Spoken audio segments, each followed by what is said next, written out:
Yeah, the stigmatism of it growing up is like, let's face it, kids can be cruel. Yeah. You know, today, back then, whenever, bullies have always been around, and for all our efforts to make it go away, it's not. Yeah. But every experience is a blessing and a curse. And so you can choose to live with the curse, or you can choose to live with the blessing. The blessing was you really found out who's kind-hearted. Yeah. And who, let's face it, we all struggle. It's not one shape or another, or one form or another. So it, as you could say, it may be the man I am today, for lack of a better way to put it.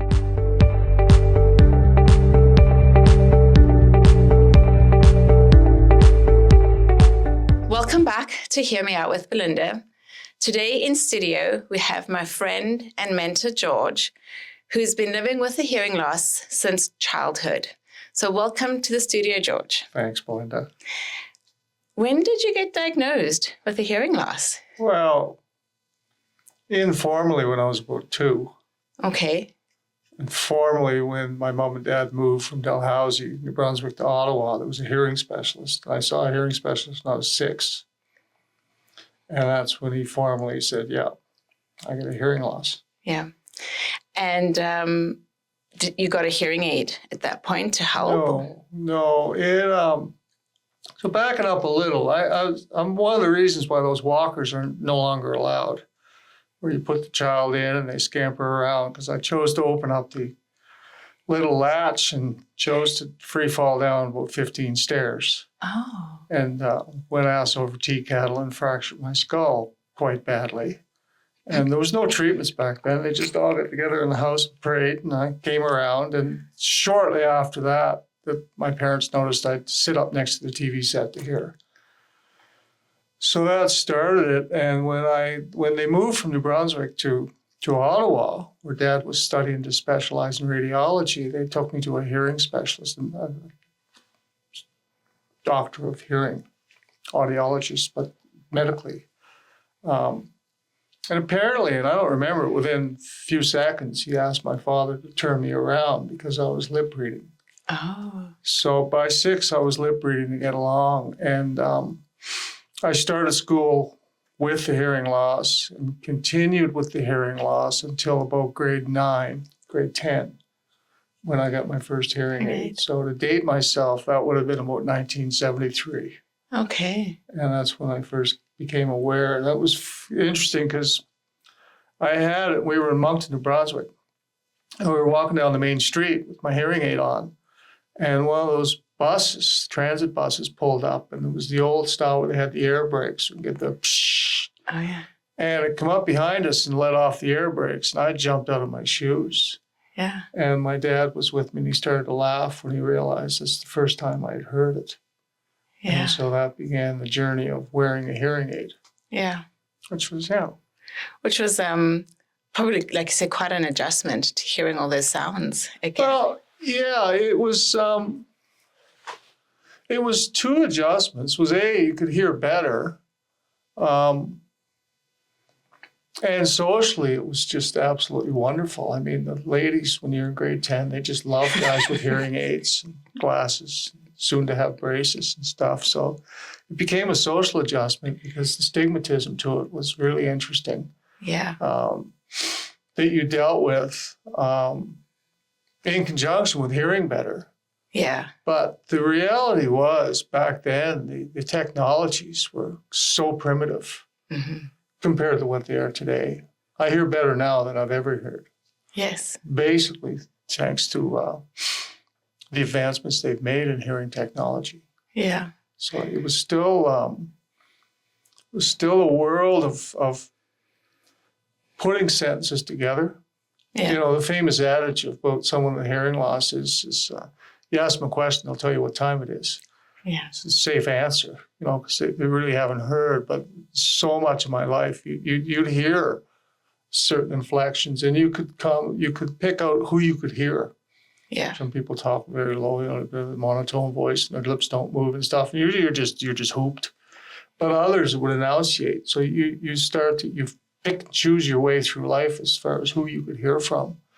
And of course, the television broadcasters were the best because they enunciated their words. So it's a long answer to the question, but they helped. It helped, but by then, in many ways, by then my eyes had taken over. With the speech reading. Oh, totally. Lip Yeah. reading, but your eyes compensate. You see. Yeah.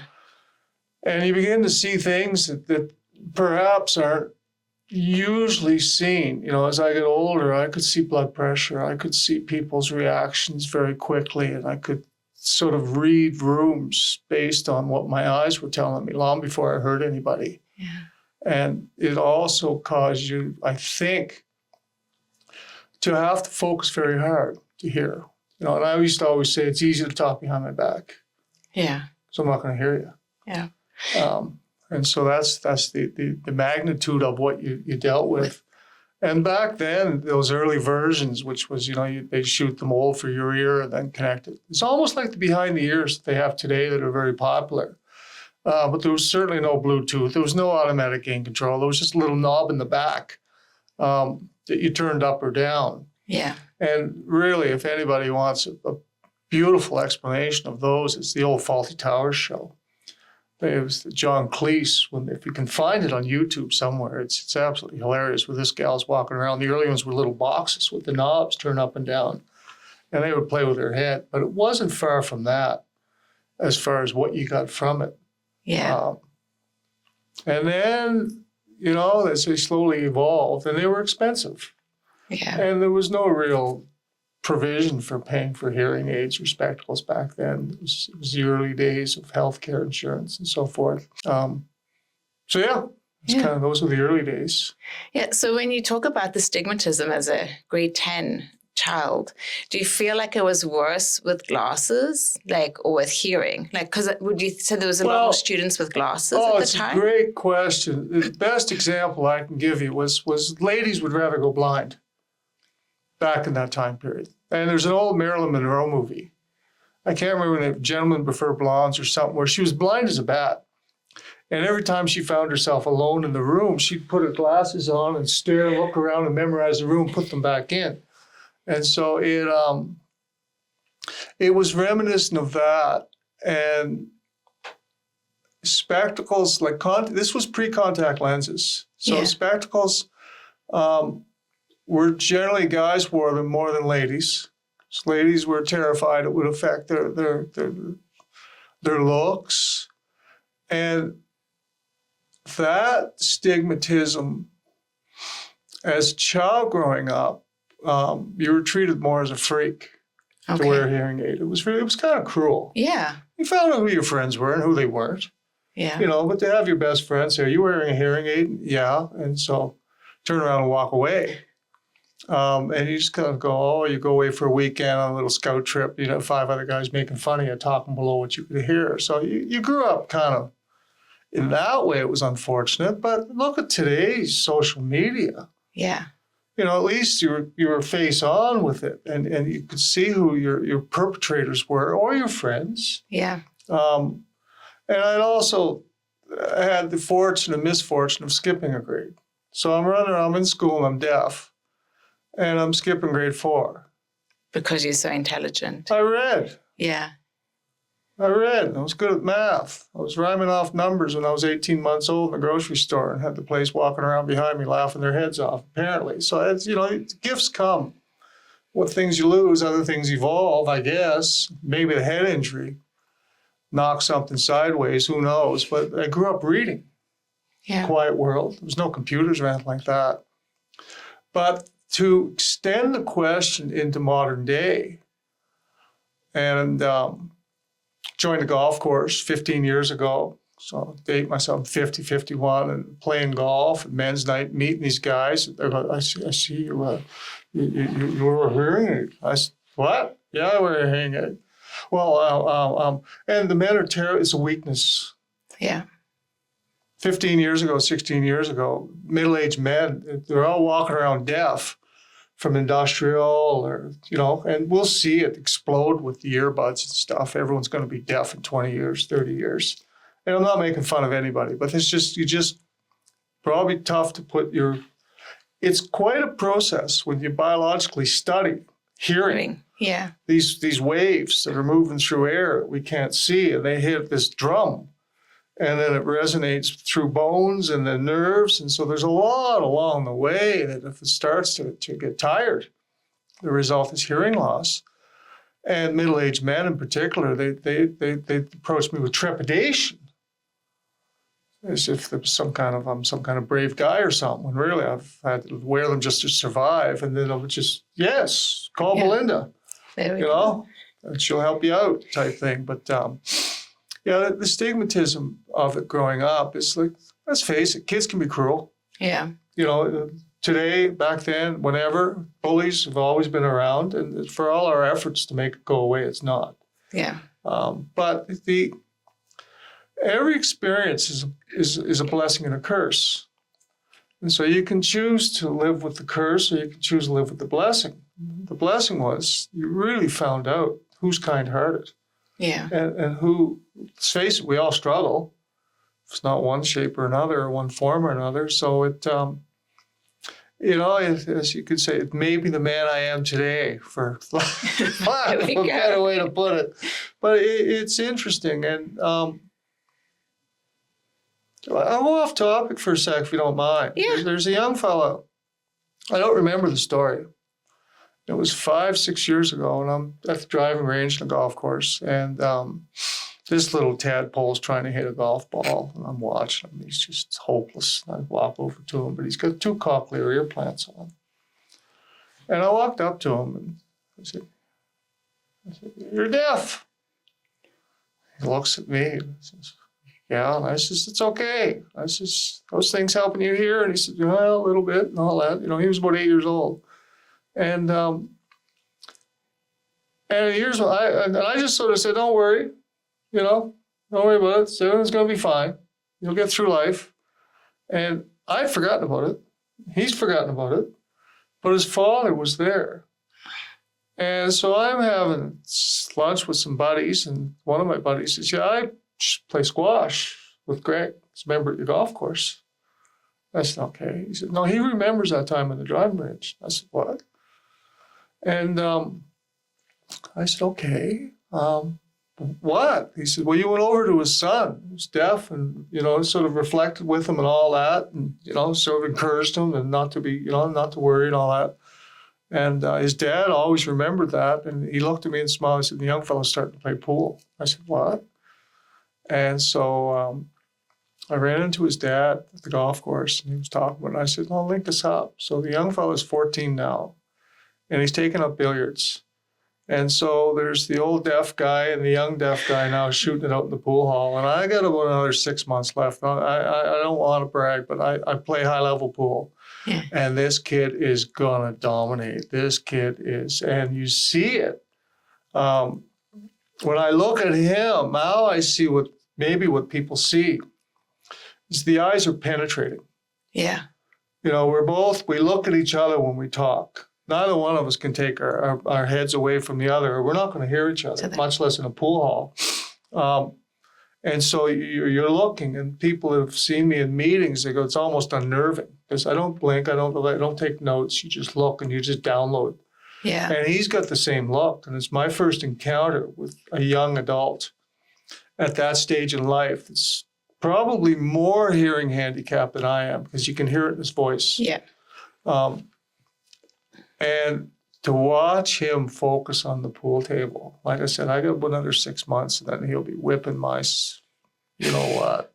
real good. So he's living with it. And you know what?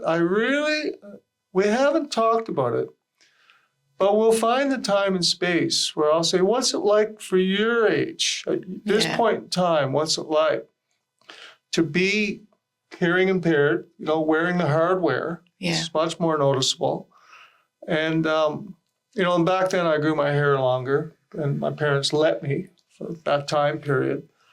Just sort of, hide it or cover it up. And, here I am now at this age and stage in life. And, my hair is almost as good as Sarah's here. But it's, and at this day I figured, why not? If I still got it, why not just leave it the way it is? but he's got the ponytail Okay. and tied back and all that. But I have a feeling life is much kinder to him than it was back then To you. with me. Yeah. And the reason I believe that is for all the social media stuff that's going on and for all the attacking that's going on, the young adults today are way more tolerant. Mm-hmm. They're way more accepting. And you can get into subjects off the topic of this, whether it be gender and sexuality and all that. They're a higher form of life. And the bullies and you know, the other terms I won't use while we're on the air, well, you know what, they're just going to go find their own friends because no one's going to hang around with them. Yeah. And that's what I learned early in life is, you know, if you get somebody that's being like that to you, wish them a nice life. Yeah. And that's the blessing. And find the good people. You just find the good people, and the good people find you. And I've spent the rest of my life surrounded by like-minded people that are, I'd like to think, kind. Yeah. And sympathetic to each other. And I don't know if there's a person walking the planet that hasn't faced trauma in one form or another. So the fact I've got a little bit of a hearing loss, I could give you other examples of trauma that are far more significant than that's happened. So yeah, that's kind of it.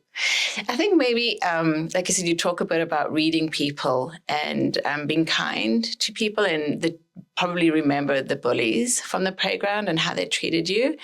And I think maybe it had a really impactful part of your personality because you are kind and you are a mentor to so many people. And just hearing your story about the driving range, I don't think how much you impact. I'm going to start crying. But, oh my gosh, sheesh, I was like in control of my emotions before that. But yeah, I don't think you realize the powerful impact you have on people. Oh. And maybe it is because of that. You know, like I can talk about my Liam and golf and how you came at such a pivotal time and how much we needed you and your kindness. So it's just unbelievable.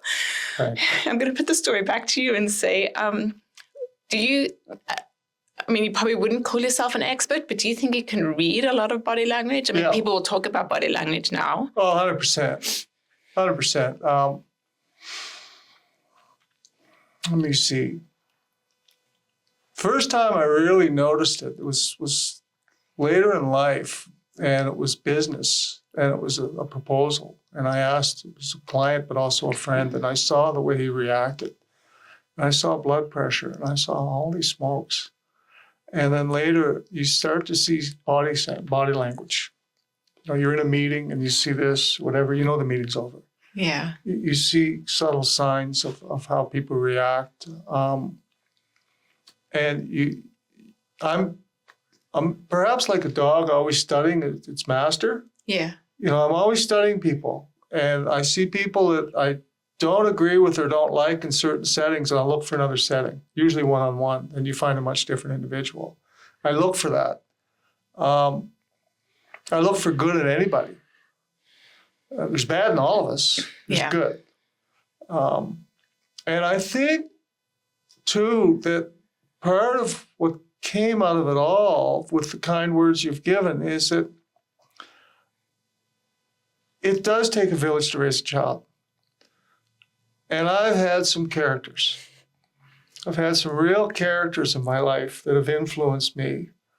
And, you know, there was one example of someone that really changed the way I thought about people and the bullies, and you reflect on them. And it was, of all things, it was a cab driver down in Vegas. And I had won some money, not a lot, but I would get a couple golf bags at this golf shop. It was too hot to walk back at this cab. He's going to go across about 4 lanes and then turn around and get. So I got 3 lanes across, and the 4th lane, the guy wasn't letting him in. And it was a big to-do. Fingers were flying from this guy and all that. And I made a disparaging remark to the cab driver about the type of personality I thought he was. Perhaps similar to being a bully or some part of your anatomy that we won't talk about on this broadcast. And he looked at me and he said, no. And I said, what? He said, no. He's not like that. He's just miserable. And I went, what? He says, just miserable. And he says, miserable people, the only enjoyment they can find is to make other people miserable.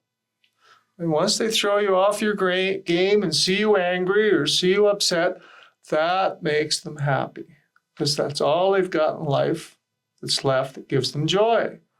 He said, you should just feel sorry for them. And I try and carry that around. And now when I see people that are being unkind and all that, and they're out there, I look for the fact that why are they so unhappy? Yeah. There's nobody kind is going to be mean to anybody else. And so that just evolves. And it's, it came from experiences like that. And it helped you understand when you're on the receiving end of it to really study that person and understand them. And you might even ask them what's bothering you. Yeah. Then I'll go, what? Something bugging you. Why are you like this? And you all of a sudden get a different human being answering. And so that's how I look at it. That's what's evolved. And maybe it started with a hearing loss and it started with a bunch of characters. Yeah. I was laughing with my sister.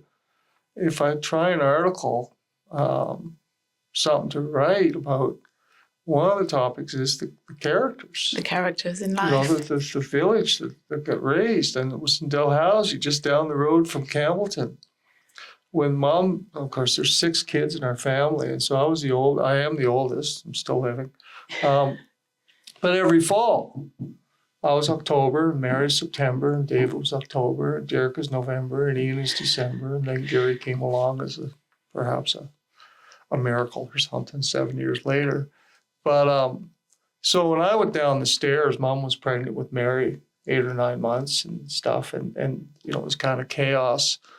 But after the 5th fall, there's 5 kids, and I'm in Dalhousie, and I walk across the street to the little store and plunk my 12 cents down and want a Pepsi Cola. And Charlie Guitar looked at me and says, here's your Pepsi. And he says, you ever come back in here like that again? He says, I'm going to whip your ass.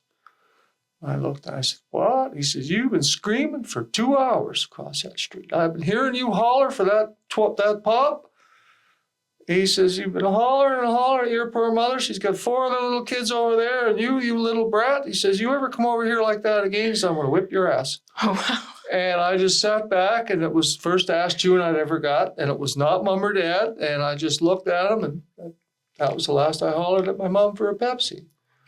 And, the people that walk around, they talk about influencing kids, like I did with the young fella at the driving range.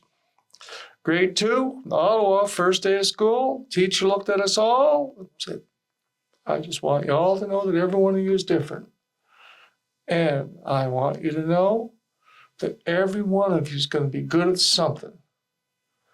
And I just sat up my chair and I heard her and all. I just said, I'm going to be good at something. I didn't know what, but I'm going to be good at something. And so it's caused people that I know to reflect, some that know about my head injury and some that know me anyhow, is that where do you get this memory?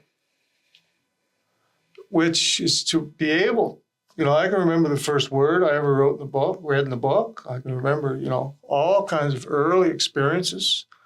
I have a lot of those memories, and then people I've met since later in life, they say, how do you remember this stuff? And I think part of it is from being hearing impaired, I switched to reading, and there wasn't much media back then, but I had to study so hard to hear that it maybe elevates your concentration a little bit. And others that I've met in life, one in particular down in San Diego, an old guy that I met when I was hitchhiking down there, it just says, study things, study them. Really work to remember things. And so it's again, back to the blessing and the curse. Yeah. I read somewhere actually that for childhood memories, or even like as an adult memory, if you're not physically present, really engaged in that moment, you won't remember 100%. So I think maybe going back to not having the hearing or being really focused, you have a great memory because 100%. You're 100% present with everything. I think you're bang on because, I've used the adage that people hear, but they don't listen. Yeah. I don't hear, but I listen hard. Yeah. You know, I think there's truth to that.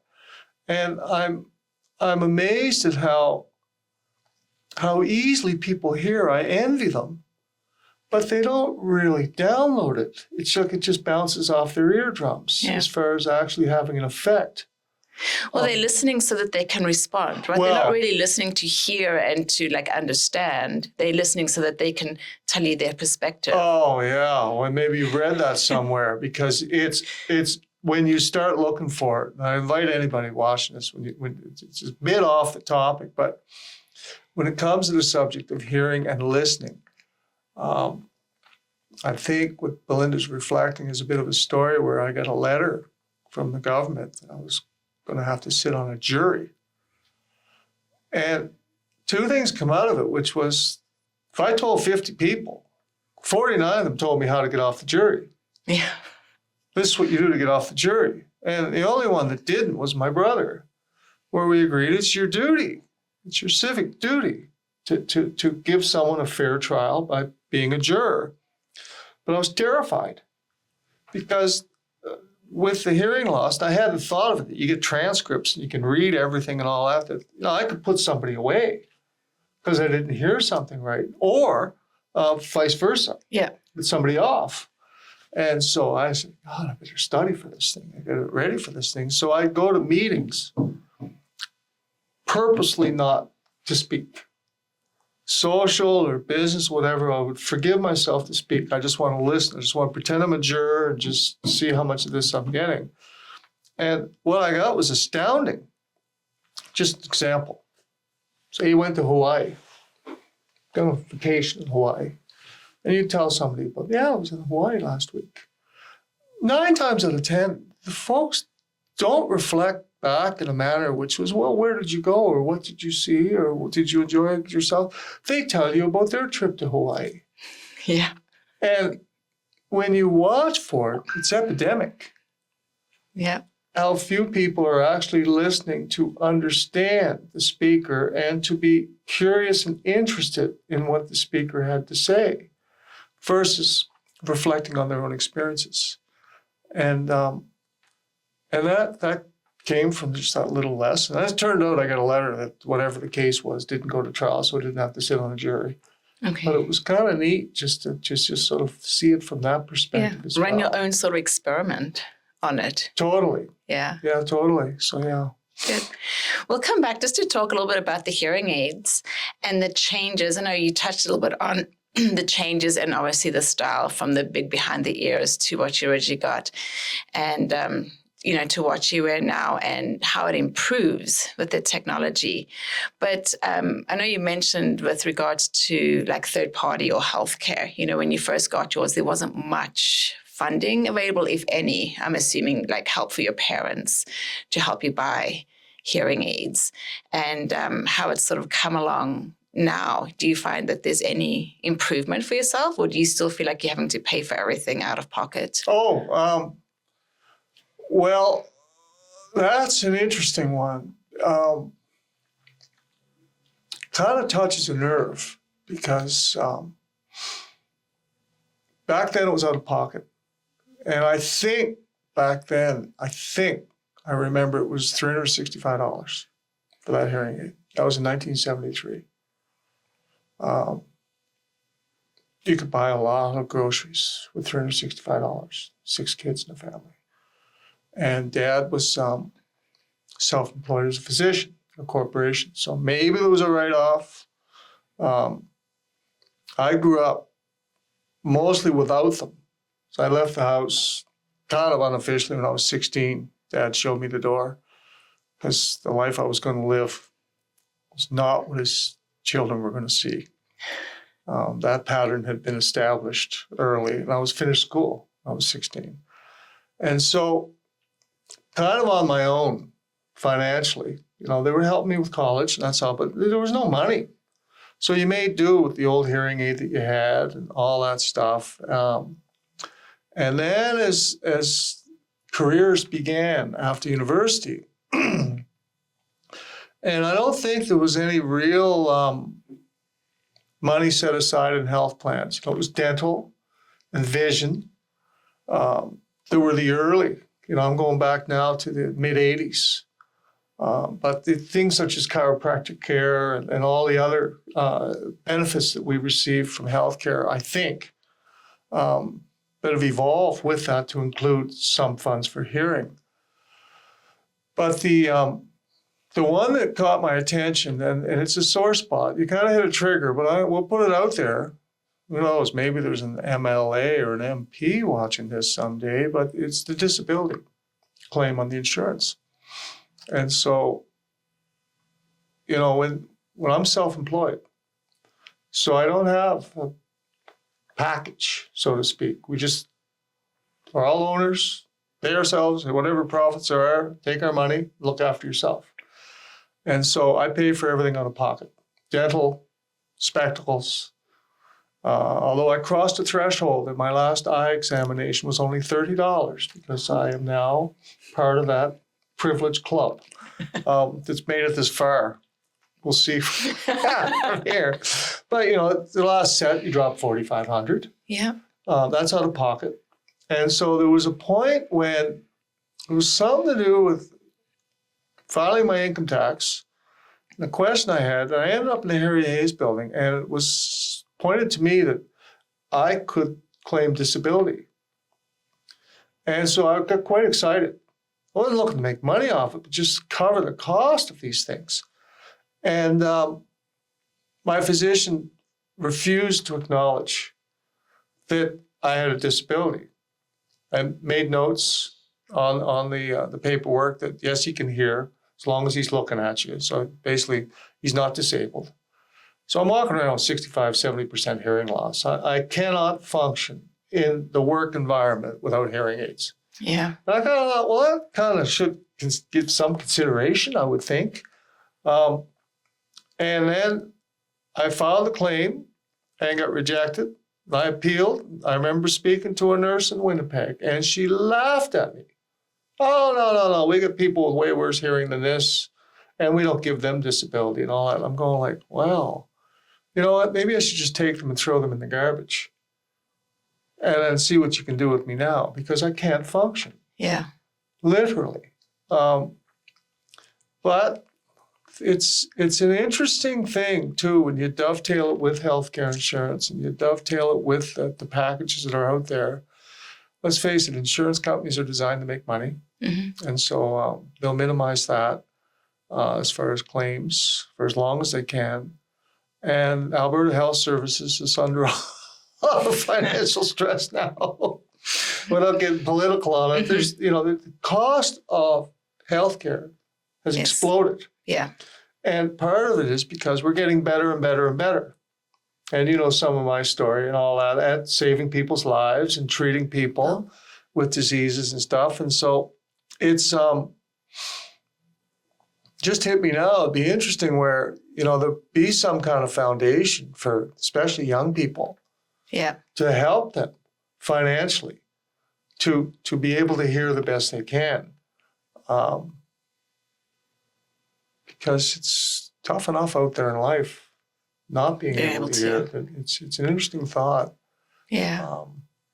I'd like to see more. I mean, obviously working in the industry, mostly I work with adults. Well, I work with adults, but older seniors.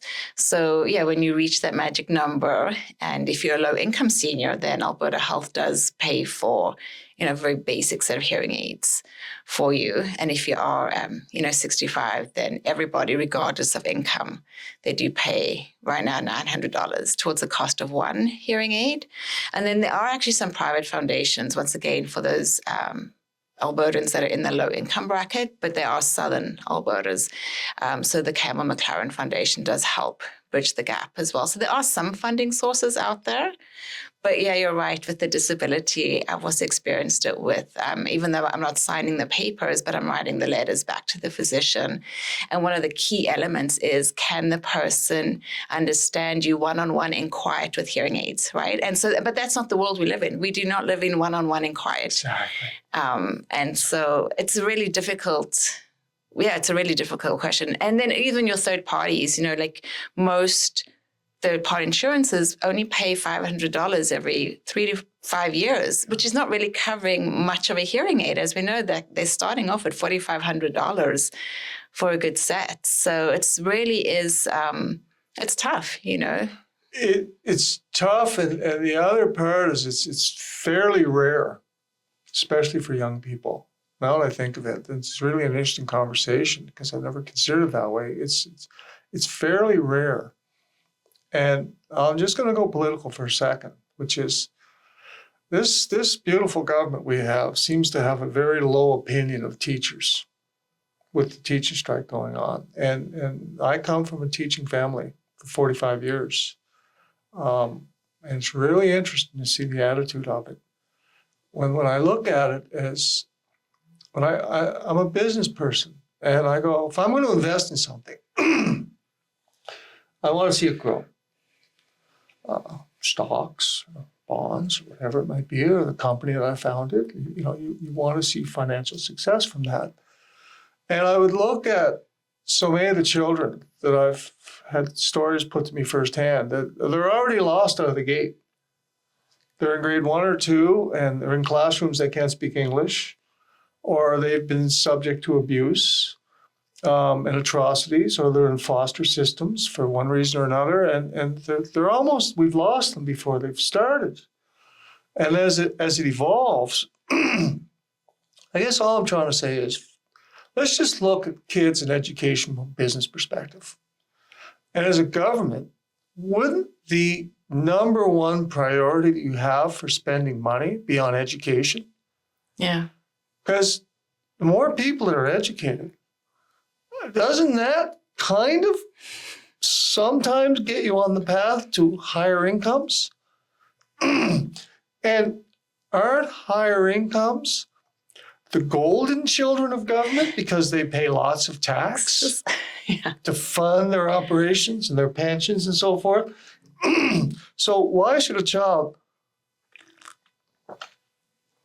in school have to live with any hardships, physically or mentally, when they are the ticket to the future for governments financially to be able to spend money on things like pipelines and all the other important stuff that they want to do? And I'm kind of making fun of them, and I shouldn't, but I will. Yeah. Because I think they're completely misguided. So when I look at a child that has a visual impairment, or has a hearing impairment, or has an attention span impairment, and I'm not making fun of this. I formed a company, and I know the creative thinkers. Mm-hmm. And I know what dyslexia is. I know what Asperger's is. I work with them. They're my partners. And the brilliance of their toolbox does not require them to be medicated in these situations and so forth, as the government takes what I call the easy way out and the push to private schools and so forth. I'm going way off topic, and I'm sorry, but you know what? I want to get it off my chest because it starts from a small example like we've given, which is hearing, but it morphs into the big picture. Yeah. And back to village raising a child. Why shouldn't the government be doing everything they can for a child to learn as much as they can so the child can go on and make lots of money and pay them lots of tax? There we go. Goes full circle. Well, that's how I look at it. Yeah. And then that in turn provides more and more and more money for the government to be able to put back into school systems and social programs and healthcare and all that good stuff. Yeah. You just can't, you can't have it without a prosperous society economically. Yeah. And so I would look at children purely from an investment perspective and say, that's it. We need to invest. Help them any way you can. And then they can go on and make money. And if they need hearing aids, they can buy them. There we go. Just like I do. Sounds good. Simple. Right? Well, I think that's almost our time's up today, George. We've had a wonderful conversation. Thank you so much for coming in. Pleasure, Belinda. And to all our viewers, I hope you enjoyed the show, and we'll see you next time. Yeah. Adios, amoeba.